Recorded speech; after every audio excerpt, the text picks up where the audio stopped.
Hello everyone, my name is Ashish and you're watching The Ultimate Dev Academy, and by the end of this video, you will have a good understanding of how closures can be useful in your projects. So without wasting any time, let's roll the intro and get started.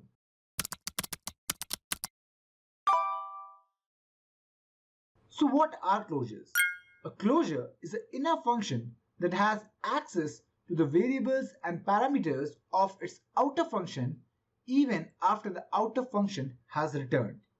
In other words, a closure allows a function to remember its state even after it has been executed. Now let's understand this with some examples. We'll start with a very simple example. So we'll create a function count, okay?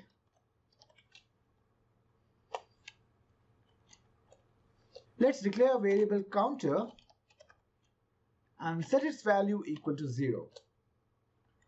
Then we'll say return, and here we'll create another function. So we'll say function like this,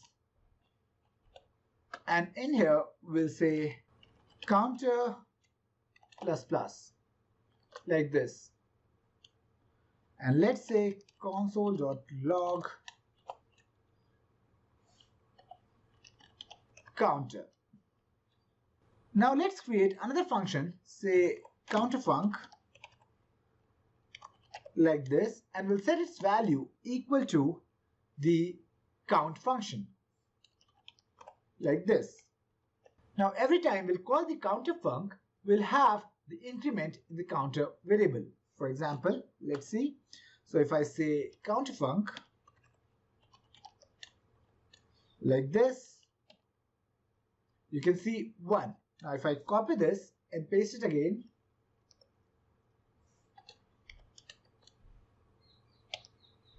you can see that the counter variable is increasing. So let's come back to the definition again. A closure is an inner function that has access to the variables and parameters of its outer function even after the outer function has returned. So here the outer function is the count and the inner function is this anonymous function. Here we have the access to the counter variable even after this function has returned. So you can see even after the return statement, we are able to use the counter variable, and this concept is known as closures. So now let's take a more practical example. For example, if you want to create a function which can greet the particular person as per the time of the day. For example, if you provide a name, it should say good morning if it is morning, good afternoon if it is afternoon, and good evening if it is evening. So what would be the approach for that? You would say probably function, and then you will create a greet morning function like this. You'll take in the name, and then probably you would say console.log and good morning, and then you can provide in the name here like this, right? Now if I want to say afternoon, I'll just copy this function again and create afternoon, and here we'll say afternoon. And similarly, we can do for evening, and then we can call these functions, for example, like this.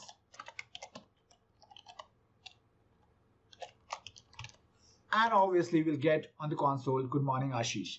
But as you must have realized that this is a bad practice because we are violating the drive principle of code. Don't repeat yourself. These functions are doing the same thing, just with a little bit of difference, and we have to create different functions for all this. So the better way of doing it is through closures. So to do this using closures, what we can do is, first let's comment this code out. So let's create a function named create greeting like this, and in here we'll provide the greeting, and inside this we'll return another function which can take in the name.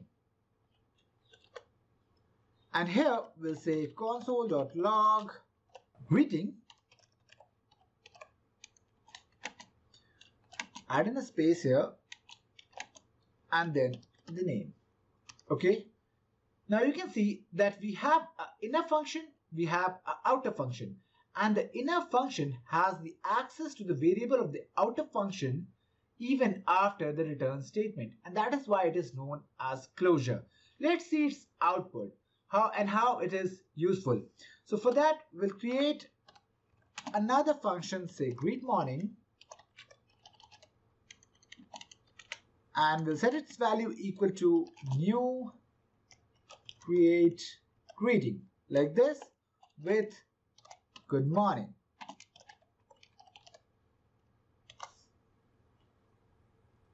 And then we can copy this thing 2 times,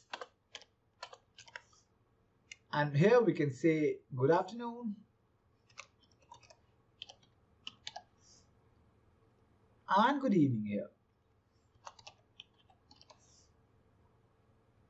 Here we'll say good afternoon, and here we'll say good evening, like this. Now if you want to wish anyone as per the time of the day, what you can do is just call these functions. So we'll say greet morning, and if I pass in the name, you can see that we get good morning Ashish. If I want to say good afternoon, just we have to change the function to greet afternoon, like this, and you can see that we are getting good afternoon Ashish. So that is what closures is. You have an inner function and you have an outer function, and the inner function has the access to the variables and the functions of the outer function even after the return statement.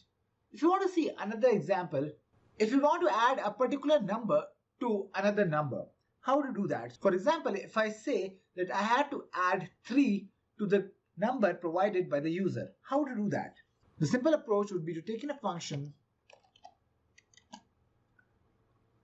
so let's say add, and we'll take in a number, and then it will display the result, num plus 3, like this.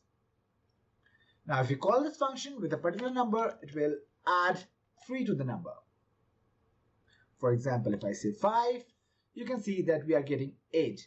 But what if I change the number? For example, if I say now I want to add 4 to the given number.